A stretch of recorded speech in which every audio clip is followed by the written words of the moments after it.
Well, hello. Good morning. There's fun. Yeah, you're still there. Yep, and I know I'm gonna and you're still there. Over there. Good morning. Everything gets oh, wait a minute. Now look what he did. Yeah. Mark's bored up there with all that snow. I'm getting cross-eyed now. But she's still Vaughn. He's still Stuart. Good morning, everybody. Okay, now I'm like having a seizure. I think there was something in my coffee this morning. Yeah, I'm only on my second cup. I actually got my walk in early this morning, so I've got my 3-mile walk in, and I'm ready to go. Wow, it was a little chilly out there this morning too, wasn't it? It was 38 when I started the walk, and I don't know what it is now. Of course, where Mark is, we can't complain, but it is here in Frisco, Texas. It is 2 bars. It is 43 degrees.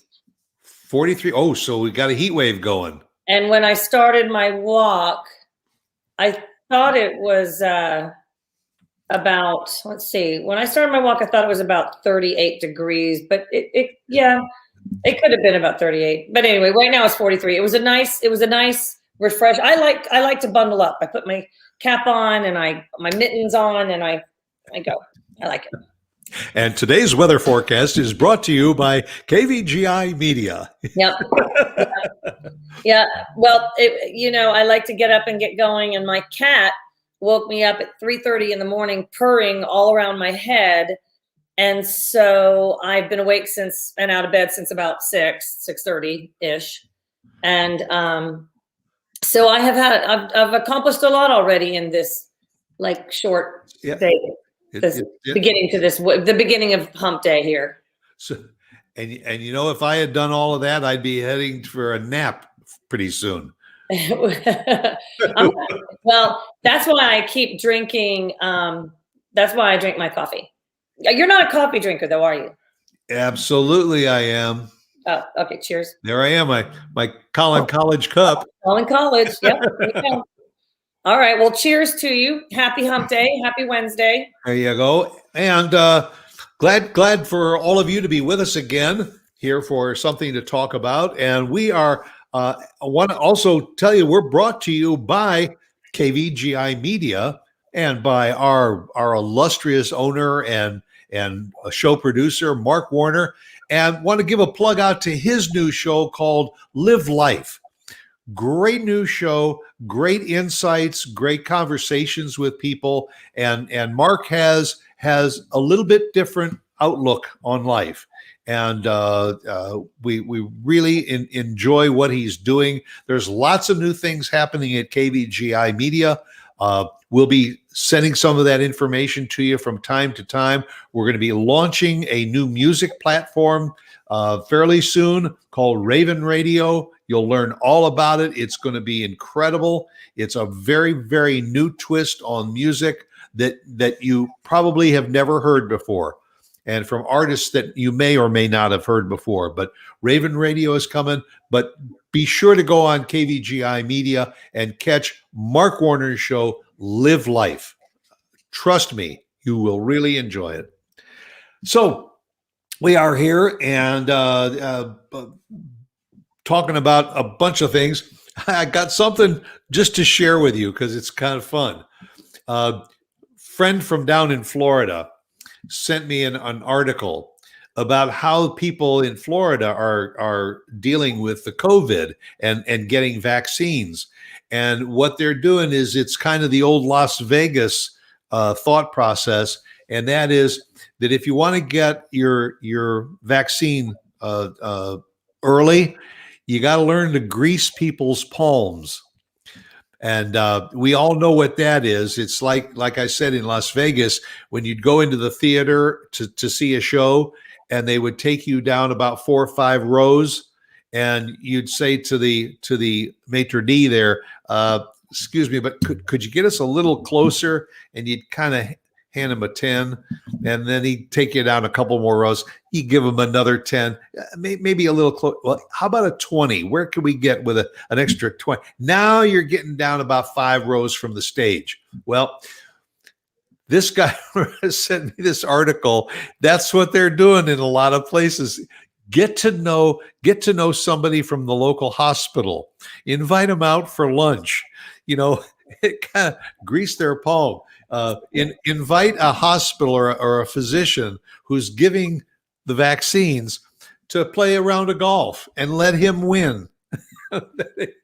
He wrote in this article all about the various ways that you can kind of go from the back of the line to the front of the line. You got to work it.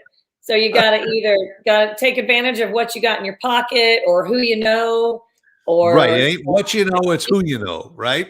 Be creative. Well, that's actually cute. That's funny. But all kidding aside, both my in-laws and my parents are in the process of getting their shots. They've both had their first shot, and then actually my in-laws got their second shot on Monday. Really? They did well from both their shots. That was in Galveston and in Houston. And, so they're in the process of getting their vaccinations. But all kidding aside, you do need to be assertive in, finding out who in your community is providing the shots, who has the vaccinations, where you are in line, what category do you fall in? Right. And because they're not, necessarily in most cases going to come knocking on your door and say, hi, we're here to take you to your vaccination. You've got to do your part in finding out who can give you your shot if you are choosing to get the vaccine, and be somewhat assertive in getting yourself on the list. Yeah, we signed up with a friend who's a pharmacist, and she's going to be giving the shots. And we got the word from her that she was going to be doing it, and we signed up very early. So I think we're fairly high on her list. Problem is, she's trying to get the vaccine. The logistics of the network of getting the vaccine, they're sending it to a lot of the hospitals, which I support. I believe that our healthcare workers should be the first ones to be inoculated. But by the time it gets out to the CVS and Walgreens and all the other pharmacies, for them to give the shots to the people that are on their lists, it could take a little bit of time. Yeah. Mm. But have you had your first shot yet? No, I have not. Yeah, and we haven't either. And hopefully we'll get it. I don't think I'm 55 years old, and so I don't know what I haven't really been paying close attention, because I know that I'm not in one of the earlier categories or whatever. I'm far back in the line, a little further back in the line. So actually, I'm not real concerned yet, because I understand that now the new Johnson & Johnson vaccine is hoping to get emergency approval very, very soon. And that is a 1-dose shot, doesn't need to be refrigerated. And also it seems like that is going to be a little easier for pharmacies to give because they don't have to have those freezer capacities for storage. Yeah. And they also have cut it in half. You don't have to go twice. You can just get one shot. So, I mean, I'm hoping that maybe I'll be high in line for the Johnson & Johnson shot. Yeah. Yeah. Well, that's true. As you sit back and see how things play out, it might be a whole different kind of process by the time you're in the front of the line. There was also something interesting that Phil just read the other day, that at least here in the Dallas-Fort Worth area, if you do 15 hours of volunteer work, I don't know, like if it's a specific work for a specific organization, but you have to have had 15 hours of volunteer work, and then that will move you up in line, quite possibly to the point where you're eligible to get the shot right then and there. after you acquire the 15 hours of volunteer work. I guess it's a way of encouraging to get volunteers where they need volunteers. Yeah. It's an incentive, I guess, to do that. 15 hours is, I've done a lot of volunteer work in my day, and 15 hours will take some time to acquire. But certainly if you're very anxious or eager to get the shot, it's another path to get getting there.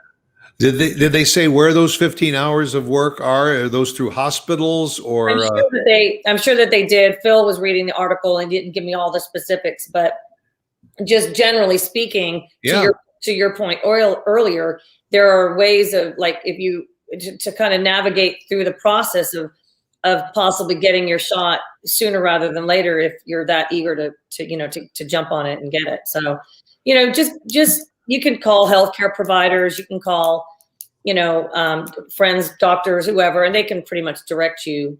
Yeah, I think that's a great concept. It really is, because I think that'll make people that do the volunteer work feel a lot better about it, and also those people that are a little further down on the list to understand that, hey, look, they volunteered some time, they deserve to be moved up the ladder a little bit.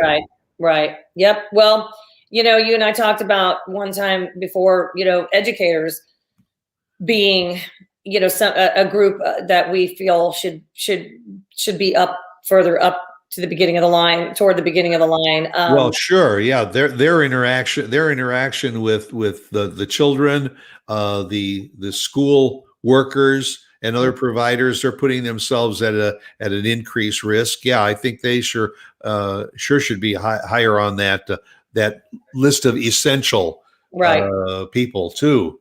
Right. Which kind of leads us to kind of what we were going to talk about today, because with teachers and the way that they've had to go about instructing their students and just kind of creating this virtual educational environment, and it's not in person. It's, they've had to completely shift gears on the overall structure of the classroom setting and, and their instructional methods in such a way that that while it's worked, it has worked. It's not. I think everybody can agree it's not the most effective way to instruct and or learn, but certainly it is keeping us afloat as we get through these times, in hopes that we'll eventually get out of it and get back to the more traditional, more effective, more successful way of educating our students. In the meantime, this kind of lull that we've been kind of experienced, they've actually given it a term, and they're calling it the COVID slide in the educational system. And while there have always been gaps in learning due to various reasons, this is huge. And you and I've touched on this before. In moving forward, we're going to see the kind of ramifications, I guess, if you will, of this kind of COVID slide, where students during this time have not been learning as effectively as they would have without having to receive their instruction virtually. And some students even choosing, or maybe not choosing, but just life circumstances are not permitting them to even tap into the online learning. So you've even got students that are not only failing, but students that are unaccounted for, just completely unaccounted for. They're not going in person, and they're not going online to receive their virtual instructions. So this is a big problem, and people are beginning to not beginning. They've obviously been trying to kind of evaluate as we move along and define the current educational kind of status, kind of where we are right now, and identify those students who have been struggling and who are going to be entering the next school year, in some cases, a year behind. So it's a big issue.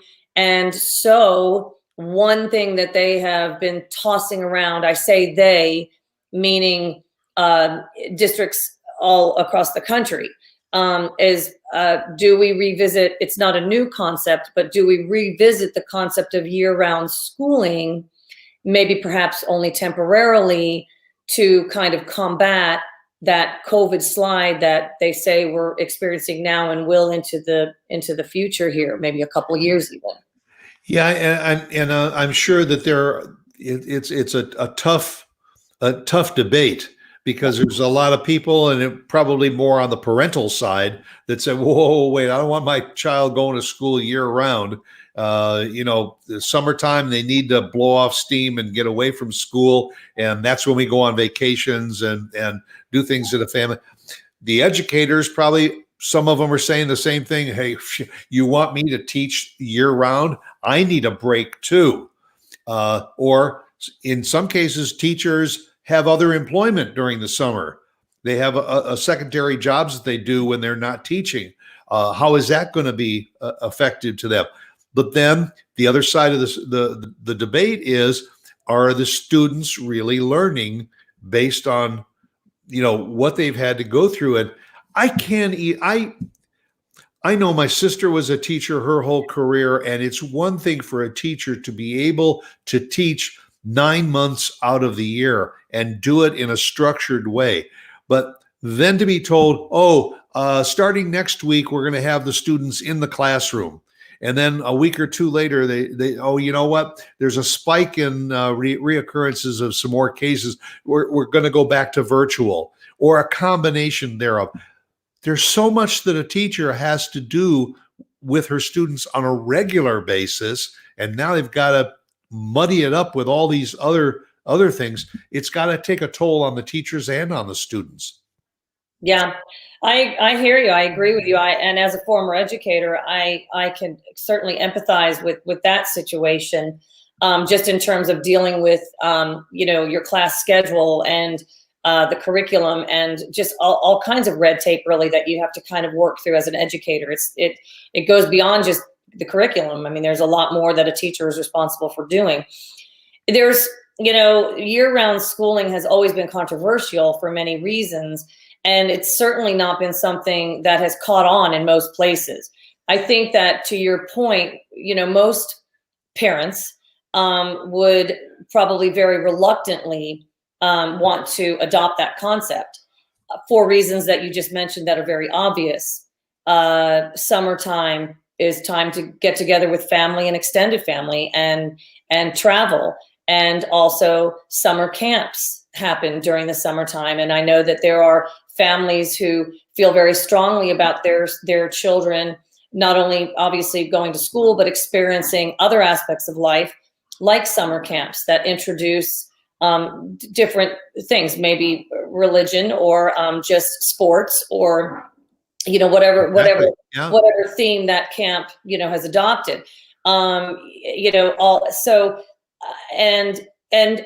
just the simple fact of summertime just brings that kind of time where kids can just be free and footloose and fancy free, and kick the can on the street, and do their summertime thing. And I think a lot of parents, to your point, would not want to give that up. I would be one of those parents. Having said that, you and I are having this conversation, and I've had this conversation with other parents really over the years, even before the pandemic, because year-round schooling is not a new concept.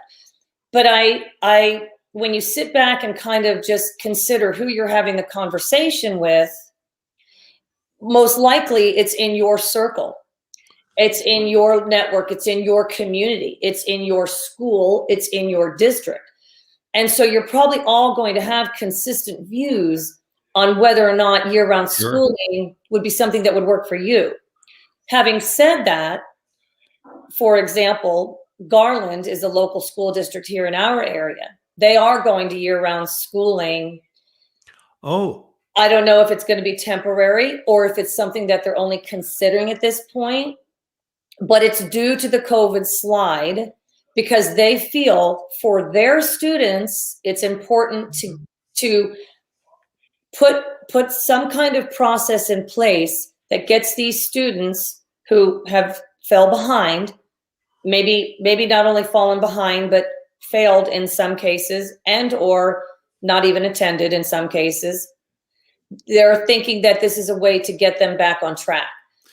Well, So the pandemic hit us a year ago, and when it hit, I think people thought that by the summer of last year, it would be pretty much past us. So it wouldn't have affected except one semester of students. Well, that didn't happen, and we went through the whole summer, and now the kids went back to school in the fall, and they were going back virtually. Some were going into a hybrid program, and you realize that summer was a summer where we thought everything would be go back to wipe the slate clean.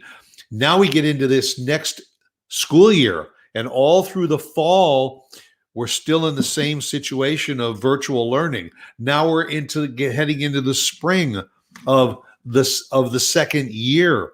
And I can understand why, if there was this need, this summer would probably be the prime time to go to that extended year-round learning in order to allow any of those students to be able to catch up, so that hopefully everybody will be vaccinated as we head into the fall of this year and the school year 21-22.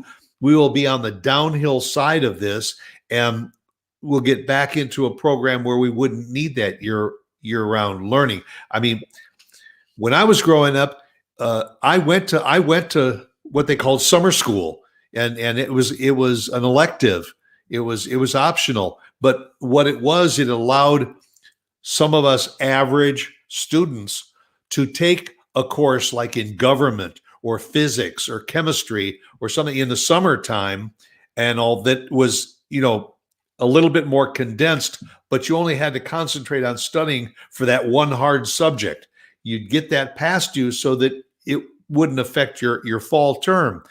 I think that's partially what this year-round learning would allow some of those students who found it difficult to stay on pace and all to be able to be geared up for that next full year of learning.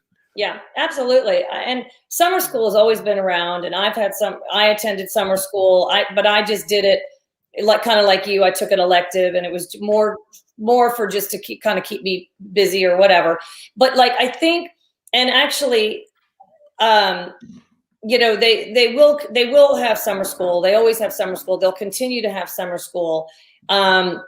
And they'll have other programs that have always been available to kids, students, during the summer. But I think this is more of for me, I think it's almost on an as needed. I see it as it should be almost on an as needed basis, to look at the concept of year-round schooling for every student in every school in every district might not be necessary. Right. Because you might have a lot of kids, and I'm sure there are many, many students out there who are performing just fine. Perhaps they have had the resources and the support and all that they needed, whatever that might be, to maintain a very effective learning environment and education. And so the question I would think would be, before a district went year round, would be identify the need. I mean, first and foremost, see if across the board you feel that your students need that full-blown year-round schooling, which, to your point, is going to be year-round, meaning every subject, and basically it will be just intermittent. In some cases, the schools will maybe close, and I don't know how long the breaks will be, but it would be school is open, students are there, maybe a month or 2, 6, 8 weeks, don't know. Then you have a break for maybe a week, 2 weeks, 3. Again, basically intermittent breaks throughout the year, which kind of keeps those long-term gaps from happening, to where that's when the students start to lose kind of what they've been learning in class. So I would think before a district did that, and even in the case of COVID, that they would need to identify the need across the board. And again, you're going to find, and if you do any kind of reading on this, you're going to find that there'll be greater needs in those districts where there are, maybe there's a higher percentage of minorities, or socioeconomic, situations, financial situations, family structure, household, where both parents are. You're going to find probably greater needs in those type of communities or schools or districts across the country. So this isn't once again, whenever you and I talk about the educational system, it's a big umbrella. Right. Every school is different, every district different, every state is different. Especially now, geography is greatly considered whenever we're talking about COVID, because it's treated so differently. California, New Jersey, Texas, etc. So while year-round schooling has its pros and cons, which I'd like to touch on, also it's something that has to be very much considered, year-round schooling, on a case-by-case basis. Well, yeah, or school district to school district, even within an area. I know, we talk about what is best for the students, and certainly that's what the educational administrations have to think about. The other side of the issue is the parents' side of it. Is this year round going to happen inside the schools, or is it going to be virtual? If it's in the schools, well, maybe it's not that much of a hit on the parents, because if the kids are going to get up and they're going to go to the school for school all through the summer season, fine. I can then drop them off at school and go to work, come back and pick them up and go home. Now, if part of it's going to be virtual at home, now that upsets my work cart, because I can't be in the office. Now I have to be at home for the virtual tutoring at home, or to make sure that somebody is with the kids at home. Everybody gets. I don't think, when we talk about year-round schooling, I don't think it's virtual. I don't believe that to be the case. I could be, but I think when they're proposing the year-round schooling, it is to be the in-person year-round schooling to again combat the situation of the virtual learning that's been happening. But what happens if there's a spike in COVID cases? Yeah, I mean, I during the year-round schooling. Yeah. I don't know, because even our school here, they've changed the policy already, which is, it used to be if there was a student in a classroom that tested positive for COVID, the entire classroom, and I'm talking in person, because here in Frisco ISD, we started our school year with an option for our students. You could either go in person under certain restrictions, or you could go online and receive your education virtually. Right. Anyway, at the beginning of the year, those students that were in person, if one student tested positive, the entire class had to go home and quarantine for 14 days.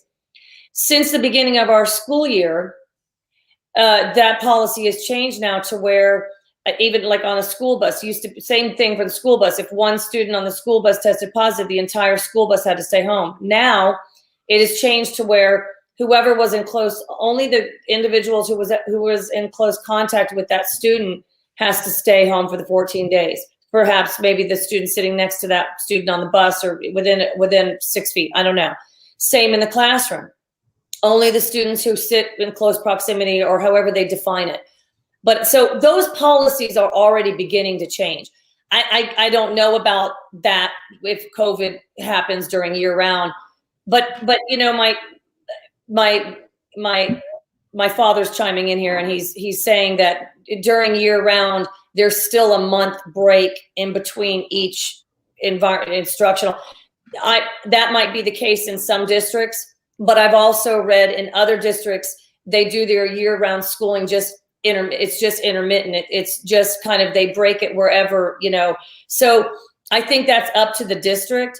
I will say this is a tricky one, because while I see some benefits in year round, I see it being also very tricky in terms of how do you then manage, I don't know, sports, for example. Do you interrupt the season? I don't know really what you would do then with all the extracurricular, I should say, band, dance. There are a lot of extracurricular programs that would be equally affected in maybe a negative way from year-round schooling. It would just make it very choppy. I'm not saying it can't be figured out, but this is still, very much a work in progress. What it is doing is, I'm sure that it's a good learning process for everyone, parents and educators, that will formulate policies for the future.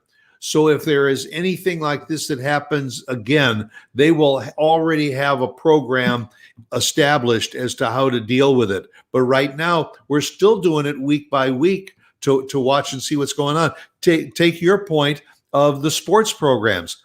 A lot of sports have still been going on. There's no fans in the stadiums and all, but the sports are happening. If you watch what's going on the football fields in professional sports, when those guys aren't on the field with their helmets on, they're sitting on the bench with their masks on. They're still trying to take every precaution. Those stadiums that are letting 25% of capacity in, when the cameras show you, they are just spread out all over the stadium and all. You have to take whatever precautions you possibly can to make it reasonable for all parties involved. And yet, from week to week, we're just learning, well, if things get a little bit better here, we'll let a few more fans into the stands. Maybe we won't. But we're all learning from this. Well, and we are we continue to reevaluate as we move along. But you had mentioned something earlier that I think is interesting. You had said, that who would have thought that we all thought that this might have just been last school semester in our educational system that would be affected by this, and then it goes through the summer, and pretty much we can see that it's going to go through this entire school year. Let's just face it, it's going to go through the entire school year. But I have a good friend who's actually high up in the educational system here in our district, who said you need to understand one thing. In Frisco ISD anyway, and my guess is that this is probably the case in most districts across the country, when we all had to pretty much back in March shift gears quickly, and the students were no longer allowed to go back into the schools, that was called emergency education. And I know people were calling it virtual. And again, I just learned this because I was calling it virtual education back then as well, which it was. But it was also behind the scenes, people, administrators, it was emergency education. Right. Since that last semester of last school year, they have obviously come a long way with their virtual instruction, and it is virtual instruction. And are they still perfecting it? Absolutely. But it's not emergency anymore. They've become much more fluent in it. What we learned to do a year ago is become now a little bit more the norm. Yeah, we know how to deal with that. Right now, I think that educators and parents and everybody is looking to, I hope that we can get especially with the vaccines coming, and they're coming as fast as they possibly can. And if they can get this vaccine process going, I think the next hurdle that we have is probably June of this year. Everybody's hoping that maybe things will be a lot better by June of this year, the end of this school year, basically, so that the summer will allow us to regroup and reevaluate. And so that as we head into fall of 2021, we will now have a new policy program to follow. Yeah. My dad is really chiming into this one, Stuart. He's now saying that educators will tell you that summer months, just kind of the students fall behind, and it's more work on their part than to get them caught up to speed. While that might be true in some cases, and I love my father, and I he'll know that if I have my opinions, I'll certainly share them. I am a former educator, and I never really experienced that being a big problem, at least in the primary grades. I cannot speak to the middle. I can't speak to the probably 8 through 12. But it's right. it really these children that come back from summer, and it's not 3 months. It's usually, I think, 11 weeks to be a little bit more exact. But that's, I don't know that the summer months provide that big of a gap to where these kids come back and have completely lost comprehension of all skills that have been taught to them. I just don't think that's the case. Generally speaking, the beginning of every school year, most educators are reviewing anyway. And so they're reviewing content that had been taught the prior year, and they're checking for comprehension, and they're reteaching if need be. In most cases, they should be doing that. I think there's probably more choppiness for teachers with the coming and the going of breaking and coming back and breaking. There's a lot of kind of, lessons that have to be kind of thought through and developed for the classroom. There's, not to mention administrators having to kind of redefine pay structure, on-campus costs. Are we on campus? Are we off campus? There's a lot to be said just in terms of how even year-round schooling would affect educators and students just because of the choppiness of the schedule itself. I also know that we're only talking educators and administrators and students and parents, but let's remember, you've got companies out there that have very strong views on whether or not they want schools and districts to go year round. And I'm talking the travel industry. I'm talking, local camps, like just all the camps that we have around here. Right. The go away camps or the daycare. Yeah, we're talking Disney World would have a problem with it. Our little local Hawaiian Falls would have a problem. Construction companies. I mean, you have got industries outside of the educational system that are going to buck year round big time because how it's going to affect their bottom line profit. Yeah.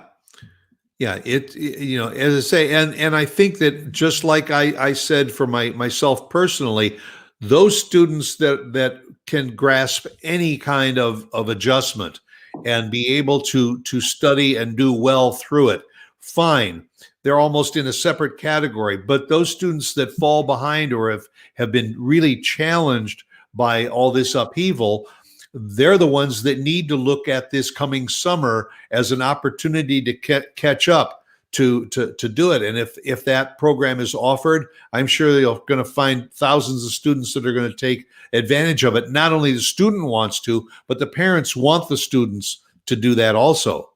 Yeah, absolutely. And another thing that people need to consider when you're talking year-round schooling, because we are focusing very much on the academics of that topic, you do need to consider, and I know Stuart, you and I've talked about this before, there are other aspects of our educational system that need to be considered when you're having these students come and go from school. There's after-school programs, there's after-school childcare, free and reduced lunches, caring teachers and staff. I mean, there are other aspects of school that this year-round schooling, this coming and going, would disrupt a family's kind of lifestyle that needs to be considered in whether or not you really embrace this year-round schooling. I don't think year-round schooling will ever be a thing. I personally, that's my guess at this point in time in this world. But I think because of this COVID slide, I think something does need to be done to get these kids caught back up. Do I think it's year-round schooling? I mean, maybe in some cases. That's why I said earlier, identify the needs of the students in your district, because every district is different. Their needs are different. Their socioeconomic breakdown, the dynamics of the community, whatnot. You need to consider, and then I think it just needs to be almost customized per school, per student, per district, and wherever that student, because there are benchmark tests. I mean, that's what happens in every school in every district. They provide benchmark tests for these students. You can identify where they are, how far behind they have fallen, identify their academic needs, construct a program that works best for your school, student, school, district, and go from there. Do I think we immediately jump into year-round schooling because of COVID slide? Not in all cases, no, I don't think so. That's just my... And what we're talking about for the school systems and everything is very much a similar thought process for corporate the corporate community too, is they've got to look at how they're going to continue through this year and into the fall of a part of this year. Are your employees coming back to work? Is the environment safe enough for them to come back? Are they going to still be furloughed? Are they going to still be working remotely? It's something that we've all had to deal with for over a year now. Hard to believe that it's already over a year. But I can't stress enough the fact that we at least have something to be optimistic about, and the fact that there are at least 2 companies that are pouring out the serum, hundreds of thousands every day to try and get it into the arms of the public. And the sooner they do it, the better, because if they get the administrative people, the older people, our children have a much stronger immune system, but eventually it's going to have to trickle right down into the school system where all the students will start to be inoculated. And then maybe, hopefully within a year, we can all look back on this and say, we made it past it, and we're now going to, move forward. And it's not a bad conversation to have. I mean, the vaccines, that's one thing to consider, but also look, our educational system, there was always room for improvement under even the best of circumstances in our country, right? But now these conversations are good to have, because obviously we're trying to find solutions to the negative ramifications of this pandemic. But also during that process of trying to, better, kind of get these kids caught up after the COVID slide, whatever, maybe during that time, we can also come up with a way to better our educational system as a whole. Because I do believe that we needed to kind of look into things before all this anyway. So it's a good conversation to have, because I think it will benefit our students in the long run. Yeah, and for all of the students that have been sequestered at home and learning online, they've had to learn how to learn in a whole new way. Now, eventually, when this is behind us, now they're going to have to learn how to reintegrate into the school system with their fellow students and teachers in that environment again. So they've got to unlearn what they had to learn at home and now relearn what they used to do in person inside the schools too. And I think if anything, we're all going to become better people for what we've gone through. And the educational community will be better for it, because they will be better prepared to handle anything that resembles this in the future. Parents will know how to react to it and what to do in those circumstances instead of being blindsided by it. And so it's going to be something that I think we have to look at the positive outcome of what we've all been through to make it better for all of us, in the future. Absolutely. Couldn't have said it better myself, Stuart. Well, you're welcome to quote me at any time. I do. I tell you what. Well, obviously, again, it's another topic that falls under a very big umbrella, but certainly something to chew on as a community member wherever you live, and as a parent, as a student, whoever's listening. But put your mind around it, and I think it's, like I said, bottom line, I think while it's a good conversation to have, in hopes that we can better, like you said, better each individual student, the process, the system, and all that. So while we're not leaving today's show with a lot of answers, I think we've given a lot of food for thought. Well, it also, for the parents out there, it's a good idea that if your school system has opportunities for you to volunteer a little bit of time to help them through this, and you can give a few hours, get involved, reach out to them, find out when there is a school board meeting, maybe go to those school board meetings. A lot of them are online and virtually, so you can go in to see what your school system is doing today and what their plans are for next month and 6 months and a year from now too. Be aware of what's going on, and just stay involved and stay connected. Absolutely. Hmm. And stay connected with us each week, because it's important, because we come up with all kinds of good stuff.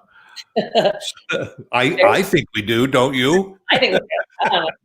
I think we do. My dad might think we do, but Well, I was just going to say, and thank you to your dad for chiming in, because it's always good when we get some additional opinions and everything from other educators, and all to know where we are and how we can address this. We don't have all the answers, but we try to formulate some of those answers and concepts by talking with other people that do know as much, if not more, than what we do.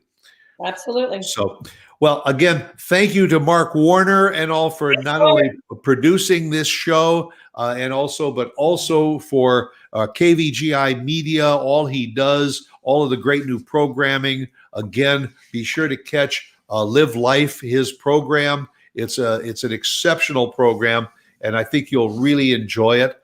Thanks to Mark for helping us through this show. And again, we'll catch you again next week, same time, same station, right here for another edition of Something to Talk About. In the meantime, make it a good week.